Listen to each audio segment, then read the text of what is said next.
सांसद जोड़ाई गया है अपनी साथे फोन लाइन पर। भरत भाई, आपનું સ્વાગત છે સર। સૌથી પહેલો સવાલ આપને એ કે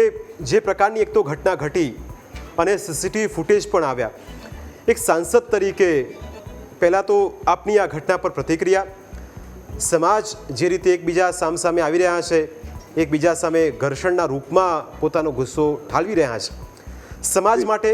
સમાજના હિત માટે શું આ પ્રકારની ઘટનાઓને આપને નથી લાગતું કે એક સમાજના આગેવાન તરીકે તમામ લોકોએ સાથે મળીને આવી ઘટનાઓને ટાળવી જોઈએ? જી, કરવું પડે એવું છે તે મારા દ્રષ્ટિ પ્રમાણે તમામ સમાજના આગેવાનો હોય એને બેસી અને એક નક્કી કરવું પડે એમ છે કે પહેલા તો આપણે શિક્ષણનો અભાવ છે, શિક્ષણ બધામાં આવી જાય ને, જે શિક્ષણ આવી જાય એટલે આપોઆપ આ બધું બંધ થઈ જાય અને સમાજને આગેવાનો છે એને તેને બેસીને કહેવું પડે કે ભાઈ કોઈ આવી મારામારી કરવાથી આપણું જીવન સફળ નથી થવાનું, આપણે બધા એક થઈને રહેવું તો આપણું જીવન સફળ થવાનું। કેમ કે સમાજ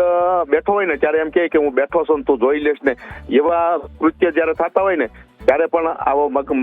માનસિક અસર થઈ શકે છે। ત્યારે હું તમામ સમાજને કહું છું કે આપણે સમાજના આગેવાનો થઈ અને બેસી અને એક આ વાતાવરણ ફેલાવવું પડશે કે કોઈથી બાંધવાથી ઝઘડો કરવાથી આપણું હિત નથી, એમાં આપણો કોઈ દી ઉધાર થવાનો નથી। સામેવાળાનો પરિવાર પણ આપણે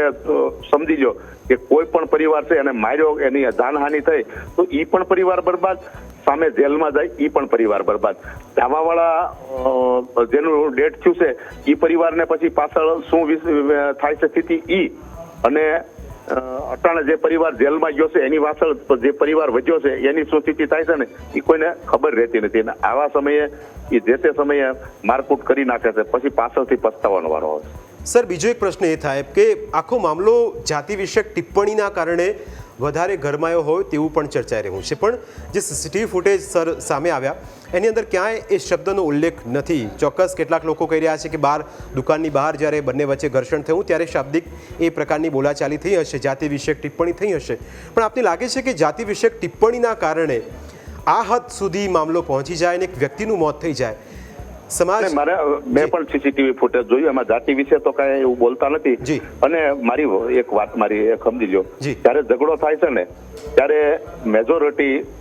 નાની બાબતથી મોટો સ્વરૂપ લઈ લે છે, એટલે એમાં કઈ પેલા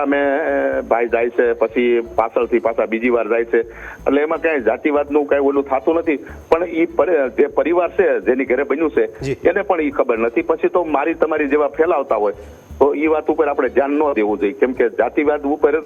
કોઈ પણ ને ઓલું કરવું એ પણ હું યોગ્ય નથી સમજતો। અને પેલા તો ગમે જાતિ હોય, દલિત સમાજ હોય યા માલધારી સમાજ હોય યા દરબાર સમાજ હોય યા હાઈ સમાજ હોય યા પટેલ સમાજ હોય, આપણે ઝઘડો થાય છે ને તો કોઈ જાતિ જોઈને નથી થતો, એ તો સામે સામે આવી જાય એટલે શું થઈ જાય છે ને નક્કી નથી રહેતું। એક તો પેલા પ્રથમ એક હું ખેડૂતનો દીકરો છું એટલે આપણે છે ને આ બધું રાસાયણિક ખાતરમાં આન તેન વાળો ખોરાક થઈ ગયો ને એટલે આપણા મગજ સ્ટ્રોંગ થઈ ગયા, કોઈ સમજતું નથી। ભૂતકાળમાં ઝઘડા થતા હતા પણ બોલવા ચાલી થતી હતી, આ ધારિયા અને કુવાડી અને મારપીટ નહોતી થતી। આવું હું મારા જીવનની અંદર આ 54 વર્ષના જીવનની અંદર મેં જયારે ભૂતકાળમાં જોયું છે ત્યારે પણ બોલતા હોય, ન બોલતા એવું નથી, પણ મોઢાથી બોલતા હતા એકાબીજા, કોઈ ટીકાપાટી નહોતા આવતા, સમજ્યા? અને આજે તો તમે કોઈ ધારિયું લઈને આવી જાય, કોઈ બીજું ત્રીજું લઈને આવી જાય, આવું થઈ ગયું છે। એટલે પહેલા તો હું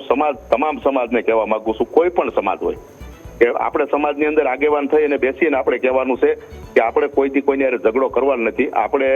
અટાણે સમય બહુ સારો આવી ગયો છે, તમે 2 પૈસા કમાઈ ગમશો તો આ ઝંઝટમાં પડી અને આપણું જીવન અને આપણો ધંધો બધું બરબાદ કરવી છે। બિલકુલ શાસ્ત્રી, આપનો 100% આપની વાત સાચી છે। કેટલાક અમે એ પણ વાત ઉપર આવીએ કે કેટલાક લોકો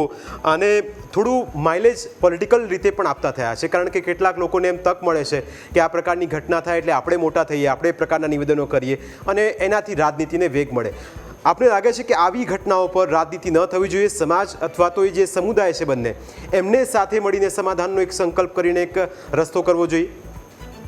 જી, મેં આમાં મારા દ્રષ્ટિએ મેં સમાધાન કર્યું છે। હું કોઈ કોંગ્રેસ ઉપર આક્ષેપ નથી લગાડતો, કોઈ ભાજપનું સારું નથી કહેતો, હું એક માણસ તરીકે ગયો હતો અને એક માણસ છો એ રીતે ગયો હતો, એક માણસને મદદ કરવા માટે ગયો હતો, એમાં હું કોઈને એવું નથી કહેતો। હું કોંગ્રેસને અભિનંદન આપું છું કે તમે બધા એમાં આ દુઃખની ઘડીમાં સાથે રહ્યા છો, ભાજપને પણ અભિનંદન આપું છું કે આ દુઃખની ઘડીમાં તમે સાથે રહ્યા। બીજી વાત, કોઈ આની ઉપરથી રાજનીતિ કરીને કોઈને મોટું થવું હોય તો એની ઉંમર ન હોય, બિલકુલ. તમે સમજી લેજો સાહેબ, જૂઠો વ્યક્તિ હોય ને એની જો આપણે જૂઠું બોલીને કઈ આગળ જઈએ ને એની ઉંમર હોતી નથી. એ 5-15 દી સારું લાગે, પછી 5-15 દી કેડે સત્ય લોકોની સામે આવે છે. અને આજ હું ખોટું બોલીને કાંઈ પણ હું કરીશ ને તો હું એક સાંસદ તરીકે હું વાત કરું, હું ખોટું બોલીને મત લઈએ, હું તમને આ કરી દે, હું તમને તમારી ઘરે એક પ્લેન મૂકી જાય, હું તમને આ કરી દે, એની ઉંમર લાંબી ન હોય. આવતી વખતે મારે થોડી સાટવાની થાય. જેટલું થઈ શકે એટલું કહેવાનું, ન થઈ શકે તો કાંઈ વાંધો નહીં, નો મત મળે તો કાંઈ વાંધો નહીં, પણ નથી થાય એ સત્ય વાત કરવાની.